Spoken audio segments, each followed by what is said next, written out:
Na problema ang ilang residente sa ilang barangay sa La Castellana sa Negros Occidental matapos mapinsala ng pag-alburuto ng Bulkang Kanlaon ang kanilang mga tahanan. Hindi naman inaalis ng FIVOX ang posibilidad ng magmatic eruption ng bulkan. Si Ryan Lesiga sa Sentro ng Balita live.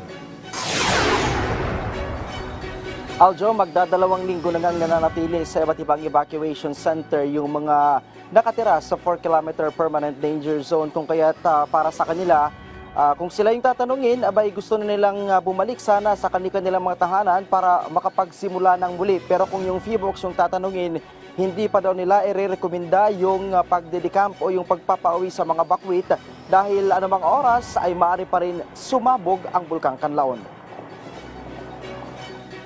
Tumulo na kasi yung bahay namin, wala kang manuhan. Trapal ngayon yung binigay namin eh. Mahirap rin ba pag ganyan na wala na kayong babalikan? Oo naman sir, pati karabaw namin sir, napatay noon eh. Napatayan kami ng mga karabaw. Ang hirap talaga mag-umpisa. Nagkabutas-butas na animoy nabagsakan ng malaking bato. Ito ang sinapit ng karamihan sa mga bahay malapit sa paanan ng Bulkang Kanlaon. Hindi tuloy alam ng mga nakatira dito kung saan sila sisilong sa oras na matapos na ang pag-aalboroto ng bulkan. Isa si Isabel sa nakatira sa barangay Cabagnaan, La Castellana na nasa paanan lang ng bulkan. Pasok sila sa 4-kilometer permanent danger zone. Napayak na lamang siya habang ikinikwento ang hirap na kanyang pinagdadaanan. Hindi na daw niya kasi alam kung paano babangon mula sa dagok na dala ng ashfall mula sa bulkan. Nung sumabog daw ang bulkan noong June 3, nasa pool ang kanyang mga pananim. Ang ilang alagang hayop hindi rin nakaligtas. At dahil tuloy-tuloy ang pagbagsak ng abo, hindi rin sila makapaghanap buhay. Sana kahit ano lang kasi kahit bubong lang hingiin namin, yun lang sana. Kasi marami kami doon, wala nang bubong. Kasi dumating pa yung bagyo na ubos na lahat. Yun lang sana sir. Bahay din ang pinoproblema ng ilang kapitbahay ni Isabel. Sira na sir, wala na gid kami pulian, wala na kaming uwian doon. Wala na silang tirahan. Wala na kaming tirahan, kay ano na lang, wala na ang mga bubong. Wala silang problema pagdating sa pagkain sa evacuation center. Pero kung papipiliin daw sila ay gusto na sana nilang umuwi para makapagsimulang muli. Pero ang FIVOX hindi pa inirekomenda ang pagpapadicamp o pagpapauwi sa mga nakatira sa 4-kilometer permanent danger zone. Ito ay kahit pa bumaba na ang ibinubugang asupre ng Bulkang Kanlaon. Mataas po ang chance na magkaroon po tayo ng biglaang pagputok ng bulkan dahil medyo mataas po ang kalagayan ng pagbubugnot ng Bulkang Kanlaon. Kailangan po ay medyo iwasan po natin yan dahil kapag po nagkaroon tayo ng biglang pagputok ng bulkan, ay maaari po tayong maapektuhan ng mga volcanic hazards katulad po ng mga pyroclastic density currents. Meron din po yung ballistic projectiles. Ito po yung mga umiitsa na mga tipak ng bato. At landslide o mga small volume ng mga avalanche. So, Setyembre 11 ngayong taon na makapagtala ng pinakamataas na ibinugang asupre ang Bulkang Kanlaon. Umabot ito ng 11,000 tonelada kada araw. Pinakamataas mula nang magkaroon ng instrumental monitoring ang bulkan.